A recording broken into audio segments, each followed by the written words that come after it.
Welcome everybody. In this tutorial, we're going to be talking a little bit about how to download Construct 2, what Construct 2 is, what you should expect in this course, the course setup, the lecture setup, and how to properly use the course. So first of all, you need to go to skira.com and you can go and you can download it here. Now, the one that I use is you can go and download it there, and you can see that it goes and downloads here. Now, as you know, Construct 2 has a bunch of different versions. So in this case, it's R200. Most of the time, the features that we're using in the course is not affected by the version number. One thing that I like to do about development is to not use the latest bells and whistles. That way, you can actually deploy your app to more locations, more people can play it, and if you can make a simple game, that's a lot better. And you can kind of see that my Norton says that the Construct 2 is indeed safe. So you need to go and download that. Now, Construct 2 is my favorite game engine ever. It is absolutely amazing, and I've been developing games. Well, I've started my first game in 1997, and Construct 2 is just awesome. It's so easy to use, and it's so versatile, and it's so intuitive, and I have just nothing but good things to say about it. All right. So that brings us next to the format of the course. Now, this course, and if we were to talk a little bit about online learning, the whole point of all of this is so that you can build your own games, okay? And this is one thing that most school systems do not do is they do not focus on building, they focus on testing.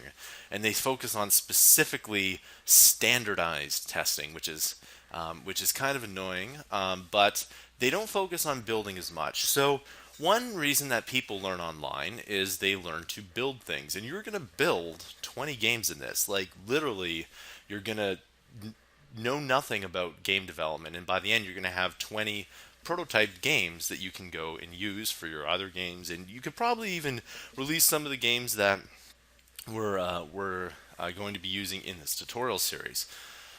So, having said that, the whole point of this is for you to build. And the more you build, the better you get. And the more you prototype and the more you experiment, the better you get. And that's how people who build things, and it doesn't matter what they're building, whether it's games, apps, or they're 3D printing, or it doesn't matter what they're doing.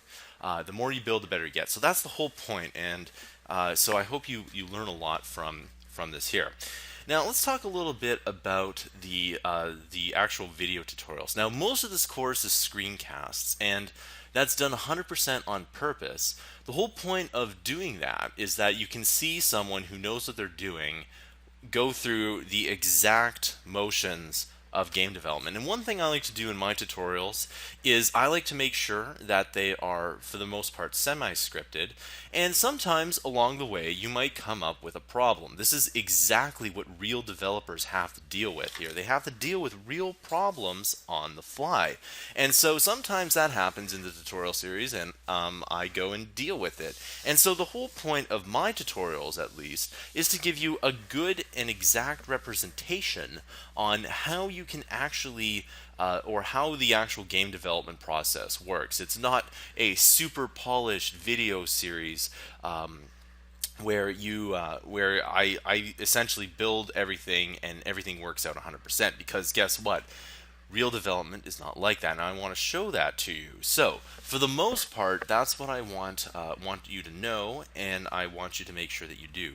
Another thing about my specific video tutorials is that they are shorter. Now, some of you might think, well, that's kind of a bad thing, but over the years, pretty much all the students that I teach and like my courses love the short tutorials. They're the best for beginners, and the reason why is that I can make a small tutorial, and there's going to be a small bit of information within that tutorial. And since there's a small bit of information in that tutorial, when you go back, you don't have to kind of search through all of these tutorials, like a 27-minute or even a 10-minute tutorials, like where did he say that one thing?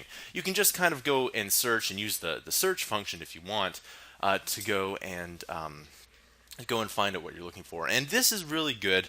And when I like learning online, I like to make sure the tutorials are short as well.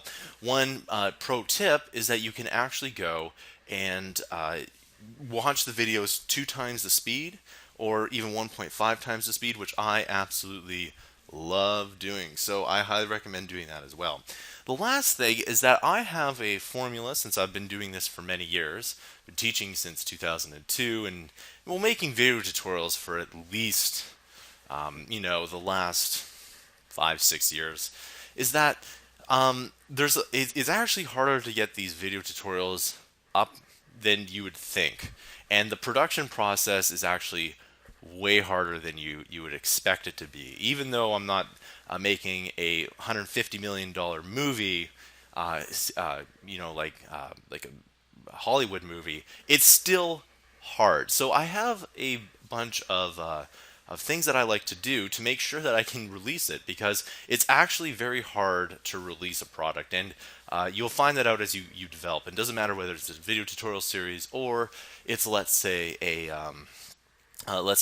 just an app or anything. It's hard to release. So, for example, one thing I like to do is I like to start off the videos with some kind of buffer, like welcome back to the tutorial, or let's get started with this. And then at the end, I usually say that concludes the tutorial. Now, I do that 100% on purpose so that I know that I'm using the right take for the right video. If I don't hear that at the end, I've used a bad take. So again, that's done 100% on purpose, and I do that because it makes my job a lot easier so that you can get the courses faster. If I didn't do that, I would have a lot harder time getting them out the door. So that's why I do that. Some people comment on that, but having a buffer at the end of the videos, and if you do make videos, I highly recommend doing it too, because if you, let's say, have to sort through 100 and you watch one and it was the wrong take, because sometimes, I think the average for most videos,